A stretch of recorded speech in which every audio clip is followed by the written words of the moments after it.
السلام عليكم. ازيكم؟ عاملين ايه؟ وحشتوني اول يومين اللي فاتوا دول. اللهم صل وسلم وبارك على سيدنا محمد وعلى اله وصحبه وسلم. جايلكم النهارده بحاجه جميله قوي كلنا بنحبها جدا جدا جدا، سواء صغير سواء كبير، سواء بناكلها بره البيت جوه البيت، بس من النهارده مش هناكلها بره البيت تاني خالص. طالما هتمشي على اسراري هتطلعي عجينه ممتازه هشه قطنيه فظيعه. وعلى فكره البيتزا دي كانت من غير اي حاجه، ولا لحوم ولا فراخ ولا اي حاجه. لازم نشجع غلا الاسعار اللي احنا فيه ده، ونلم كده على نفسنا وايه ونحاربه. تمام. انا عاملاها بالخضار بس وبالجبن. كانت فظيعه بجد. خليكي للاخر وهتعرفي المكونات وهتعرفي سر الطريان بتاعها وسر اللون الخطير ده. هنقول بسم الله وهنصلي على سيدنا محمد تاني كمان مرة، ويا ريت تنزلي تصلي في التعليق على أفضل الخلق، عليه أفضل الصلاة والسلام. متنسيش تعملي بقى سبسكرايب للقناة، اشتراك ولايك، وتفعلي زر الجرس لو أول مرة بتشوفوا فيديو ليا. معاكم نور العياط. هنا يا ست الكل أنا معايا معلقتين خميرة على معلقة كبيرة سكر على مج من المية الفترة، ولا هي ساقعة ولا هي سخنة. لو في الشتاء هدف فيها حاجه بسيطه قوي زي دمعه العين كده على البوتاجاز او في الكتل، علشان الخميره ما تموتش منك. هنا حطيت معلقتين ممسوحين من الخميره او ظرف من الخميره، ومعلقه كبيره من السكر. تمام. وحطيت عليها المج الميه وبدات ادوب الكلام ده، وهنزل بالدقيق تدريجي. انا اللي عملت صينيتين حلوين كده ما شاء الله، عملتهم بحوالي كوبايتين ونص بس من الدقيق، يعني نص الكيس اللي معايا ده. تمام. هنزل كده تدريجي اكني بعمل مثلا كفر لحاجه، مش بعمل عجينه، عجينه بيتزا، فاهماني؟ هدوب الدقيق حبه حبه. تمام. انا ولا استنيت الخميره توريني مفعولها ولا الكلام من ده. الحمد لله بستخدم نوع خميره كويس ما بعملوش ابدا اختبار. تمام. حطيت بقى حبة السكر، حبة الملح قصدي، مع نص معلقة صغيرة. وحطيت يا ست الكل معلقة اللبن البودر اللي انا وريتها لك في اول المكونات. يعني انا عندي هنا المكونات ايه؟ معلقتين خميرة، معلقة سكر، نص معلقة صغيرة من الملح، ومعلقة صغيرة من اللبن البودر، والمية والدقيق وحبة الزيت، وخلاص على كده. ولا هتحطي بيض ولا هتحطي زبادي ولا هتحطي اي حاجة تانية، وهتطلعي عجينة بجد والله ما في احلى منها. وعلى فكرة انا عايزة اقولك على حاجة، بره في المطاعم ما بيحطوش طبعا ولا بيض ولا زبادي ولا الكلام من ده، لان كده الميزانية هتخرم منهم على الاخر. هم عايزين يستفادوا 100% زي ما احنا عارفين، فما بيضيفوش اي حاجة مكلفة نهائي. تمام. بصي بقى بقت ملزقه ازاي. انا عايزاها العجينه دي بالذات تكون ملزقه سيكه، يعني حبه صغيرين. وما حطيتش اكتر من معلقتين زيت بس عشان الم بيهم العجينه. ولو لاحظتي انا ما زودتش ميه تاني، انا زودت حبه دقيق بس. لو لقيتي ان الميه زايده معاكي هتزودي حبه دقيق لحد ما توصل معاكي ان هي طريه كده. ما تخليش العجينه ناشفه، خليها طريه جدا ملمسها ناعم، وعجيني فيها كويس عشان تديكي نتيجه كويسه. هنسيبها بقى تختمر مع نفسها. طبعا احنا في الشتاء ممكن تقعد تختمر ساعة. تمام. واحضر الحشو بتاعي. بصي بقى الطريقة الحلوة دي جدا جدا هنعملها للصوص اللي احنا هندهن بيه وش البيتزا. الصوص اللي احنا بنعرفه اللي فيه ناس بتباع بره البرطمان، والله مرة سألت عليه لقيته بحاجة و60 جنيه، حاجة اوفر قوي. هو شبه برطمان الصلصة كده، بس طبعا بتضيف له شوية نكهات وشوية حاجات زي اللي انا هعمله ده كده بالظبط. تمام. هنا يا ست قطعت طماطمايه تقطيع صغير، وجبت بصلايه الموسطنه دي هاخد نصها على الطماطم، وفصين بس من التوم، ونص البصله التاني انا خدت بس ربع البصله، 3/4 البصله طبعا انا محتاجاه مش هرميه. وحته فلفل رومي صغننه كده زي ما انت شايفاها، حباها سبايسي بقى صوص ده، حطي قرن فلفل حراق وعيشي. حبه ملح، حبه شطه صغننين او بابريكا، حبه فلفل اسود، حبه كمون.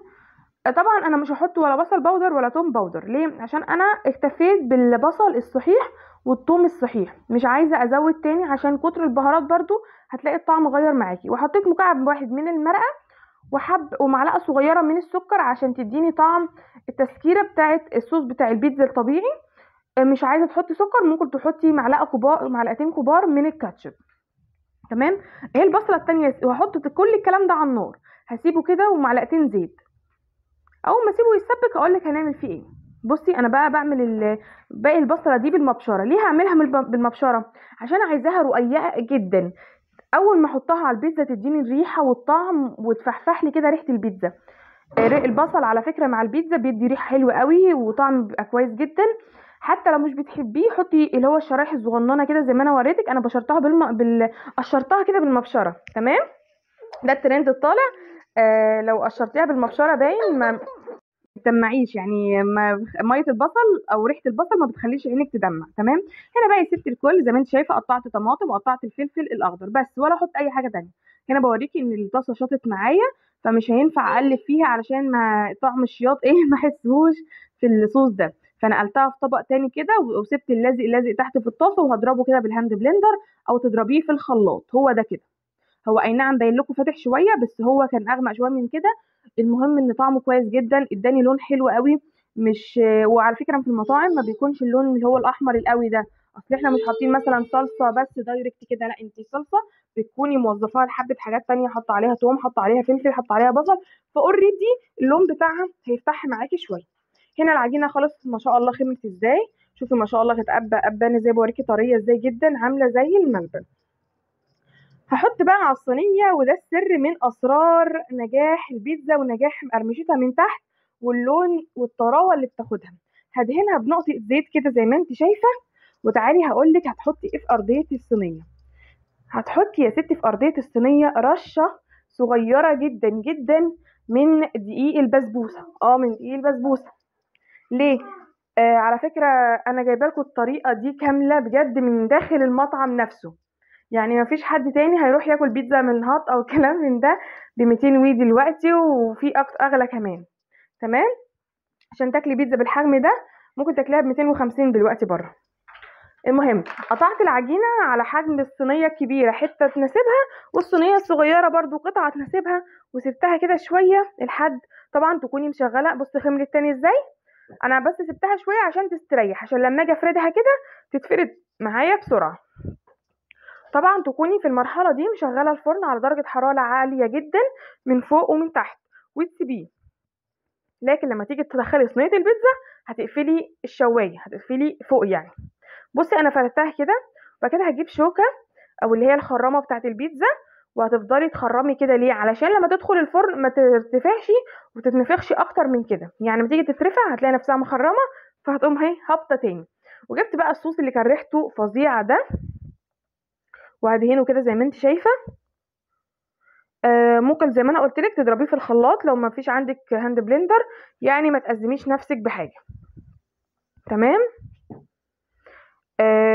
وزي ما قلت لك برضو مكوناته بسيطه جدا. بص البيتزا كلها اللي انا عملتها دي الشكل الرهيب اللي انت كنت شايفاه في اول الفيديو ده ما فيهوش الا الطماطم وحبه البصل المبشورين اللي هم رقيقين جدا، وحبه الفلفل الرومي، ولا اكتر ولا اقل، وحبه الجبنه، وخلاص على كده شكرا.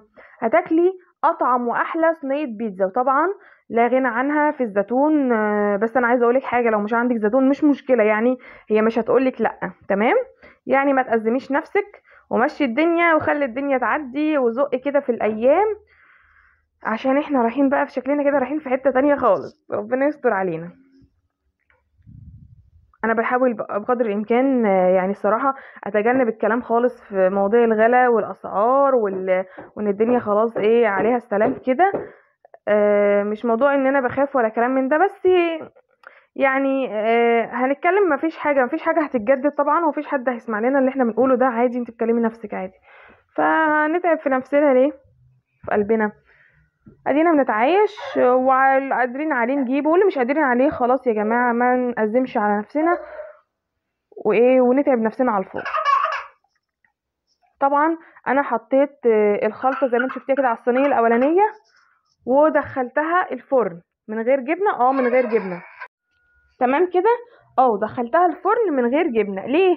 علشان انا عايزاها تاخد نص سوا في الاول، ولما اجي ادخلها الجبنه، ولما اجي بعد كده اطلعها احط لها الجبنه تكون طريه مدياني طراوه. وعلى فكره المرحله دي او الخطوه دي بتخلي البيتزايه فعلا طريه جدا، فيها من جوه كده هشان. الجبنه ما بتكونش لازقه ونشفت. طبعا انا قلت لكم ان انا مشغله الفرن درجه حراره عاليه، بس لما دخلتها في رف اوسط، وطفيت الشوايه وطفيت اللي هي الفوق دي خالص. وسبت اللي تحت شغال بس وطيته. يعني انت مثلا لو عندك المستوى الفرن اعلى حاجه 200، لا هتخليها مثلا 150 160، لان اوريدي بيكون الفرن مولع نار. بصي بقى، طلعتها كده. طبعا مش عايزه اقول لك دي في المرحله دي والله كانت ريحتها بجد جميله جدا. الاطراف اول ما تحمر معاكي وتلاقيها شمعت كده شويه، تعرفي ان هي كده خدت نص سوا. هتجيبي بقى الجبنه الموتزاريلا اللي عندك، النوع اللي انت بتفضليه، او عندك ميكس جبن او اي حاجه براحتك، بس انا فضلت ان احط موتزاريلا فقط، وده الصراحه اللي كان عندي بس. فحطيته كده على الوش زي ما انت شايفه، واتوسطت حبتين كده عشان تبقى كويسه برضو. وحطيتها برضو، بس ما شغلتش الشوايه برضو، ركزي معايا في الكلام. ليه؟ هتشغلي الشوايه هتحمر على طول عشان الفرن سخن، ومش هتمط زي ما انت عايزاها. هتشغلي اللي تحت واستني كمان نص المده، وتقومي شغاله من الشوايه وكمان مهدياها خالص، تطلع معاكي بالمنظر الرهيب ده. هطلعها بقى، طبعا هتكون سهله جدا في الطلوع. وده عامل دقيق البسبوسه، وبجد بيخليها كويسه جدا. وبره على فكره بيحطوا لها دقيق بسبوسه من تحت برضو، مستغربيش، بس طبعا مش تكتري، يعني ايه، رشه كده بسيطه زي اللي انا وريتها لك. بصي ما شاء الله عامله ازاي. بجد جربي الطريقه الجديده دي في العجينه، انك تحطي الاول المواد السائله كده وتقلبيها بالمضرب، وتنزلي تدريجي بالدقيق، تكون مفرغه جدا معاكي من جوه، طريه قطنيه جميله جدا. وما تزوديش دقيق، يعني خليها العجينه بعد ما تعجنيها خليها طريه اصلا، قريبه شويه من عجينه العيش. كلنا عارفين ان عجينه العيش بتبقى طريه وملزقه. بصي بقى من ورا واخده اللون الذهبي ازاي. عايزه اوريكي برضو العجينه من جوه، في قلب العجينه من جوه بصي واخده فراغات، اللي هو اكنها واخده كده ايه، هشه كده، يعني مش مكتومه، فاهماني؟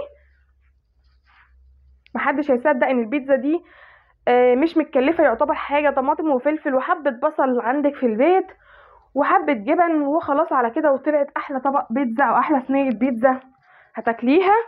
واحسن بكتير طبعا ما هنشتريها بعد كده من بره.